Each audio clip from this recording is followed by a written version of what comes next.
Welcome to this episode in our series on the use, misuse and abuse of jihad in Islam. It could be the metaphor of a journey where often you Of course, there are verses that relate to rulings of warfare in discuss the rulings of warfare in Islam. Assalamu alaikum and peace be with you. Welcome to this episode in our series on the use, misuse and abuse of jihad in Islam, where we will be looking at an Islamic textual and historical analysis of contentions and misconceptions regarding the concept of jihad, the Islamic law of war and peace, and the spread of Islam. I'm your host, Muhammad Nuruddeen Lemu, and with me to discuss today's interesting topics are two of our distinguished fellows and facilitators with the Dawah Institute, Brother Nasir Bello and Brother Ibrahim Bello, our two Bellos. You're most welcome. Assalamu alaikum. Alaikum assalam wa rahmatullahi wa barakatuh.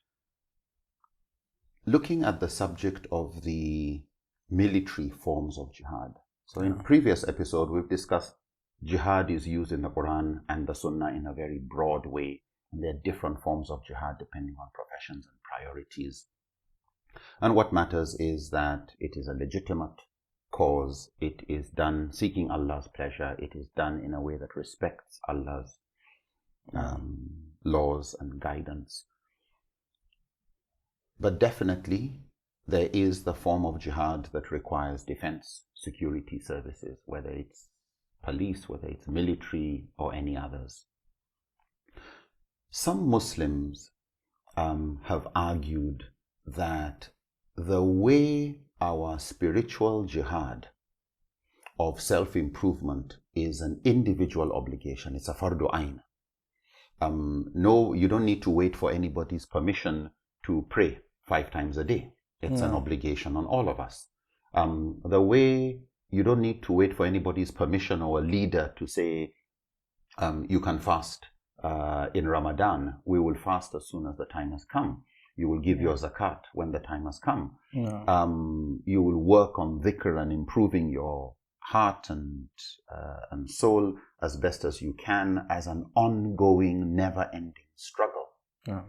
Some have tried to say, similarly, the military form of jihad is also a fardu ayn, an individual obligation that is our personal responsibility, that every Muslim should be involved in some kind of insurgency, some kind of fighting of others with no need for permission of a leader. What exactly is the position of the Quran and Sunnah regarding the nature of this form of jihad? Is it a fardu ayn, an individual responsibility that you have to do yourself? It applies to everyone. Or is it a fardu kifaya where there are designated people responsible, and once those people take it as their fardu ayn, that others are not required to fulfill, or it doesn't become an obligation, the obligation is lifted. So in very simple terms, military jihad, is it a fardu ayn or is it a fardu kifaya? Malam Ibrahim. Now, to start with, military form of jihad, like you say, is an obligation upon the Muslim community. Scholars will define a ruling or an action as fardu ayn if it is an individual obligation, meaning each and everybody must undertake it on his own. Nobody will do it on your behalf. And if somebody else has taken it, it doesn't suffice your own. Like you mentioned, 5 daily prayers, giving zakat if your wealth is due, Ramadan fast, Hajj, performing ablution, all those religious duties that are individualistic. But there are other forms of worship in Islam that are considered as fardu kifaya. Fardu kifaya would mean if some others would do it, it suffices for others. If it is undertaken by a group, then that's on behalf of others. But for the whole of the group or community to neglect it, then they are all guilty before God, and particularly the leadership. Except, of course, if some people are assigned to do it. A typical example scholars used to give here is the funeral prayer to bury the dead. Some will say also to have a scholar who is qualified on issues of zakat calculation, on issues of inheritance in a community. That all of these are fardu kifaya. But just more beyond that mere or classical classification. In our reality, whatever will create a critical gap where the main aspects of human survival is threatened or will be affected, such as healthcare, security, breakdown of law. So people to fill in some of these gaps. And in fact, whatever, if Muslims don't have it, they are a threat or they are disadvantaged, it becomes a fardu kifaya. So typically now to have a qualified gynecologist, to have various doctors in various specialties of health, to have security personnel, to have people that are engineers, to have, these ones have become fardu kifaya also. So basically, this is how scholars look at issues in this issue of classification. So jihad is not an exception too. So they consider, okay, is it fardu ain or is it fardu kifaya? For many, as we're going to see later, for a number of reasons, they are saying collective jihad or military jihad is fardu kifaya. Yeah. Nasir, what would you add? Well, I think as a general rule, all essential services, including military, are categorized under what we call collective obligations, what we call fardu kifaya, basically where people that are dedicated to that particular act of service or contribution or jihad represent the entire ummah in discharging that particular responsibility. In only rare occasions you find that kind of responsibility becoming a fardu ain, that is individual obligation. That is a situation where a leader assigns an individual to perform a particular task, or a situation where an individual is the only person that has the expertise, or he is a specialist in that particular aspect. That could be a military or security assignment or jihad. It could be other essential services. It could be, for example, a problem with surgery, and the expert in that particular specialty is just one individual. So him rendering that particular service becomes fardu ain, becomes obligatory on him as an individual, not collective obligation to the ummah. So this is the kind of reasoning that you find scholars approaching all essential services, be it healthcare services, be it military, be it waste disposal, and what have you. Usually when an issue that has to do with security emerge, or military challenge or war emerge, there is a category of people that represent the ummah in that is what we call the collective ijtihad. And that is what Hassan al-Banna mentioned when he was talking about how scholars and schools of fiqh actually looked at the role of military jihad in Islamic tradition or in the teachings of Islam. So what you're both saying is a fardu ain is an individual responsibility, and if you don't fulfill it, Allah takes you as an individual responsible, like prayers and fasting and those things. Fardu kifaya is a communal responsibility where the whole community is responsible, but if a group within can fulfill that responsibility, then that group has taken off the responsibility from the whole community. But that even in the fardu kifaya role, the specialist, as you've mentioned, who is the only one competent, who is saddled with the responsibility, what is a fardu kifaya for everybody may be a fardu ain for that individual. But also, if nobody is fulfilling the task, then it becomes a fardu ain and everybody has a responsibility to make sure somebody is doing something about it. I'd like us to now move on to the specifically military forms of jihad.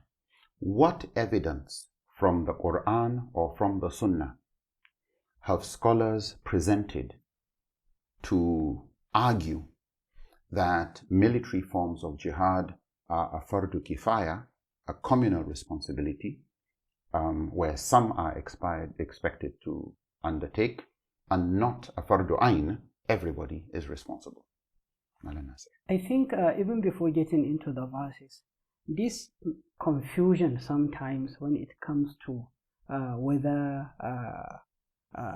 engaging in warfare or fighting to protect the community is a collective or individual obligation.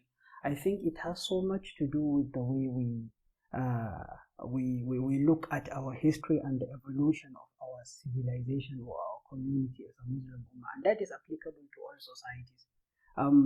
At some point, you would find, because of the small number of the people in the community or in the Ummah, almost everybody is engaged in this kind of trying to protect and defend the Ummah.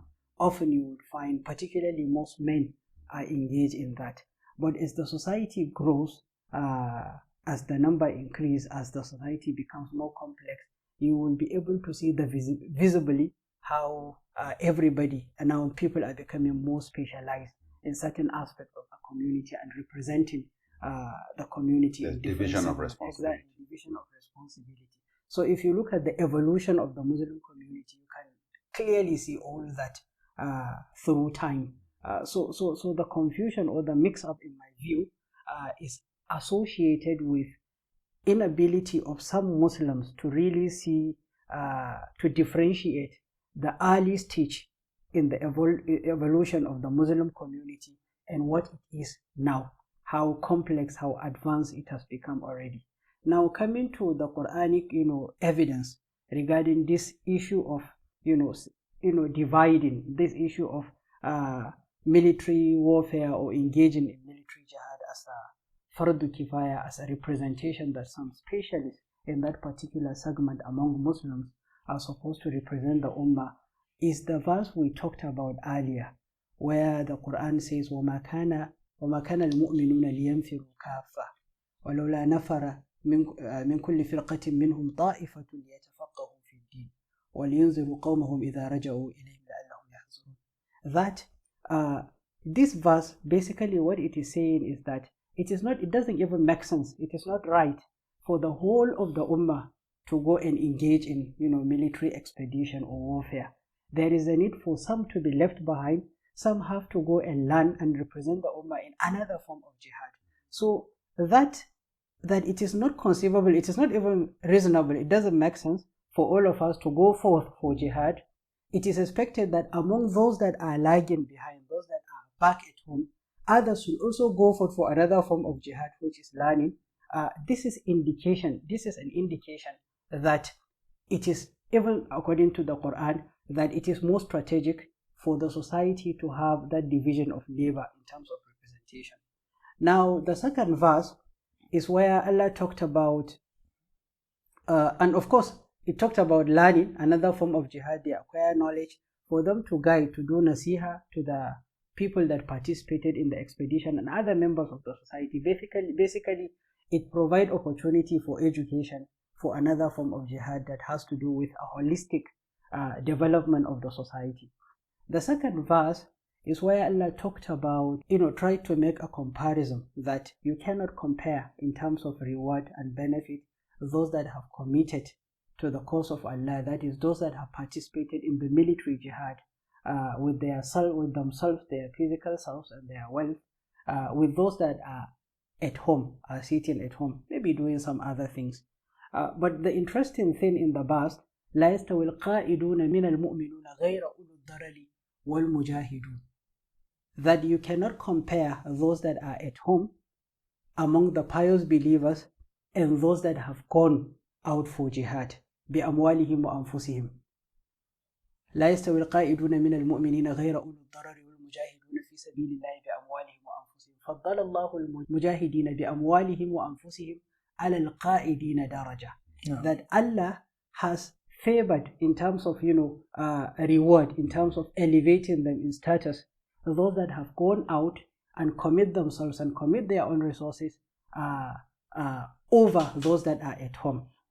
But the interesting thing is where Allah talked about وَفَضَّلَ اللَّهُ الْمُجَاهِدِينَ عَلَى الْقَائِدِينَ أَجْرًا عَظِيمًا وَكُلًّا وَعَدَ اللَّهُ الْحُسْنَى, that Allah has given, everyone has some portion of reward and benefit and goodness, but Allah has elevated in terms of recognition, in terms of reward, those that have gone out.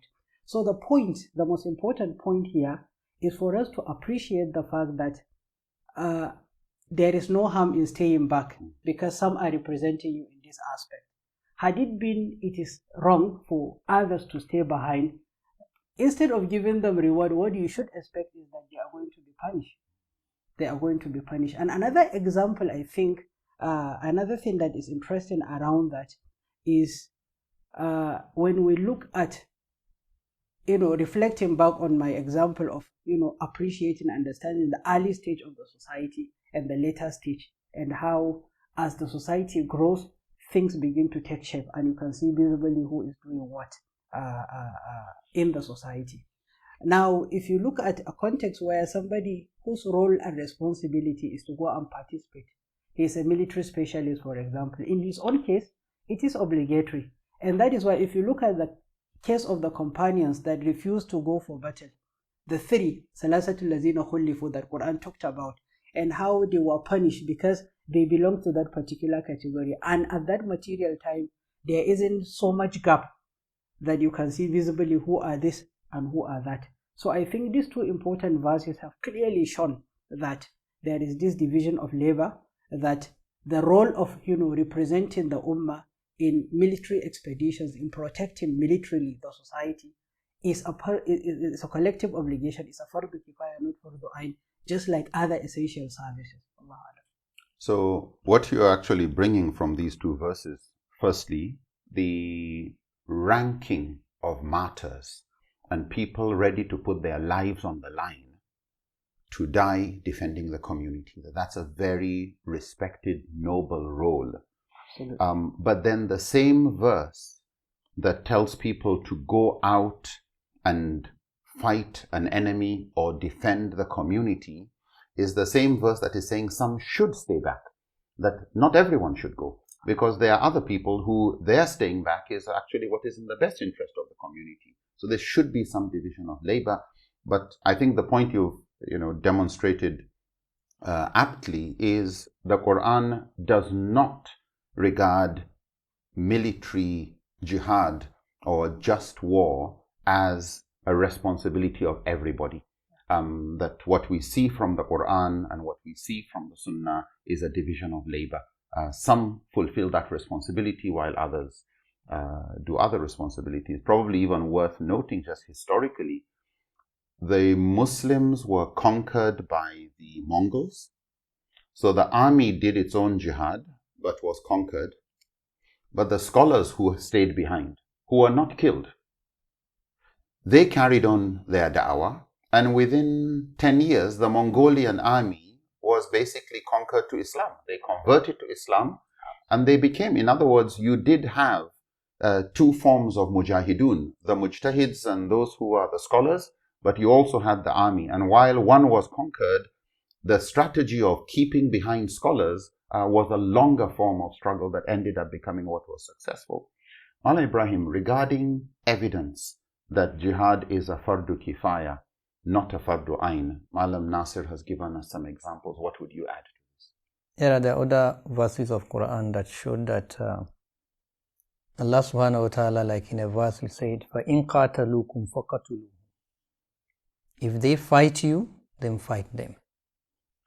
It means it's a reaction to aggression. In another verse, we say, وَقَاتِلُوا الْمُشْرِكِينَ كَافَّةً كَمَا يُقَاتِلُونَكُمْ كَافَّةً. And fight the polytheists collectively as they fight you collectively. So scholars like Imam al-Thawri will say, if fighting is fardu kifaya, it wouldn't be a reaction to aggression. But for the fact that Allah gave a choice, if they fight, you fight back. It means there is a choice.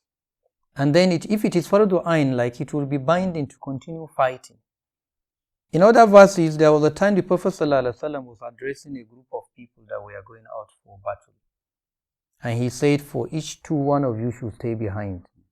And for those that go forth, he gave them their instruction. Those that were staying behind, after admonishing them, he said, for those of you that will stay behind to look after the property and family of those that didn't go, you will have the same reward. So it means the Prophet ﷺ did not risk the life of all the Sahabas too. And he encouraged and stressed on the importance of some others staying behind. Similarly, it is not all the battles that the Prophet ﷺ participated in. If all the battles, if it were to be fardu ayn, as in individual obligation, he wouldn't have waited behind in any of the battles. So, for these reasons, scholars are saying it is not fardu kifaya, fardu ayn rather, that you fight all the jihads, but rather fardu kifaya. And like we see in our own reality, things have been made a little more easier now that you've gotten specializations. Okay? You're interested in fighting to defend the territory and to protect life and property, you join the military. You're interested in academic and intellectual growth of the ummah, you specialize in being a scholar. So if we have a society where things are already defined like this, it becomes a responsibility of those specialized in that area. And it goes back to what we said earlier of being a communal obligation. Yeah. So this is all in line with the relevant verses that you brought. Firstly, the verse saying not all should go, some should stay behind. And as you are mentioning, the Prophet made it clear.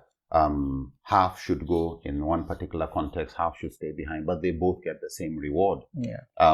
Because if all go, then that could lead to the destruction of the community, and those who are supposed to protect, the main thing they're trying to protect, gets undermined by their methods. And as you mentioned, I think very clearly, it is not in all battles that all Sahaba went, or all battles that the Prophet ﷺ also involved himself in. Now, are there any contexts where fighting may be regarded as a fardu ayn or an individual responsibility and obligation? Yeah, there are contexts, or there is this context where it will become necessary. As scholars will say, for instance, for those that are appointed or assigned by a leader on a particular role of fighting to defend the territory, to defend the Muslim community, to fight the operates and all of that. For those, it has become binding upon them. In a hadith, the Prophet ﷺ instructed a group that were going out for a battle that whosoever obey me, obey Allah. Whosoever follows the leader, follow me. So disobeying the leadership is disobeying me. That is one. Two, and that fighting has to be undertaken under a leadership. So in this sense, it becomes fardu ayn on those particular people. With the responsibility. Assigned with the responsibility. Similarly, if the soldiers assigned with this are faced with the enemies, once you come to the battlefront line, enemies are advancing, you don't run away, no retreat. Because that time it is, if you're running, the implication is you're surrendering the ummah, which you are meant to protect. It's like those defending the borders. To run away, what do? You allow the enemies to encroach. So in this kind of instances, it is fardu kifaya for them to do their best to defend. Allah subhanahu wa ta'ala will say, Ya ayyuhallazina amanu, idha laqitumul lazina kafaru zahfan fala tuwalluhumul adbar. O you those who believe, if you meet the non-believers in the battlefront advancing, then do not retreat. وَمَنْ يُوَلِّهِمْ يَوْمَئِذٍ دُبُرَهُ إِلَّا مُتَحَرِّفًا لِقِتَالٍ أَوْ مُتَحَيِّزًا فَقَدْ بَاءَ بِغَضَبٍ مِّنَ اللَّهِ. Whosoever turns away that day in such instance, except if you are to be a stratagem of war or retreating to another troop of Muslims to reinforce, then he has actually incurred the wrath of Allah. So on these special instances, it will become necessary to fight for those that are in this situation. But aside that, it remains open to fardu kifaya. Wallahu alam. Alan Nasir, what would you add? Well, I think there are also exceptional situations where one will naturally have to act to defend himself or herself. That could be anybody. And in this kind of situation, even that, you cannot say now fardu kifaya becomes a fardu ayn, but rather you say it's encouraged for you to defend yourself, to make an effort, because this is a peculiar situation where probably there are no military and well-trained specialists in that sense to defend you. In that kind of situation, it is so exceptional that you don't even get to seek permission from the leadership, whatever context you find yourself, be it at the level of society or even in a family or in a house where you seek permission from parents or husband or any other person that could represent leadership at that particular context. So in that situation, one is really left with the thinking and the decision as to whether acting or trying to defend him or herself is the best option, or it can lead to a probable successful outcome or not. So that idea, that ability to assess whether what to do is to defend yourself or not at that particular time depends on the individual that is involved in that particular situation. But then beyond being encouraged, I think it's a question of survival in that particular context. So it really depends on the individual. It's a kind of situation that we earlier talked about, where haja, that is collective, that affects the entire ummah, is regarded as a specific darura, as we talked about this maxim of Imam al-Juwayni, where he talked about haja amma tunzal manzilat darura khasa. Allahu alam. So what you're saying is, for an individual who is in a community, or you're on your own and you've been attacked by an aggressive other, you have the choice to assess the situation and decide whether you want to defend or whether you can sense you're already overpowered. So basically use your head and your sense of priority. But if you decide you're going to fight, if a community feels they're under attack, bandits, whatever, and they're going to get together and defend themselves, they don't need to say, well, let's wait. There's no time to say we'll wait for the head of state or permission from above.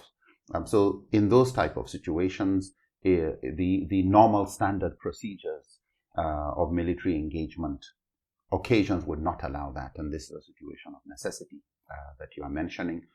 But as a general rule, as you've both mentioned, both from the Quran, the Sunnah, the practice of the Prophet ﷺ and his companions, we would say defending the community as a whole would be a fardu ain. If nobody is doing it, then everybody is responsible for making sure somebody does it. But once somebody and a group are able to fulfill that responsibility, then it is a fardu kifaya. So the asl of it actually is, this is not everybody's responsibility, but it only becomes everybody's responsibility to get something done if nobody is doing it. So you don't, after military engagement has commenced, say, well, it's a fardu kifaya anyway, others are there, I don't need to be involved. So desertion would be considered actually a punishable offense. You can't just get out of the army in that type of situation.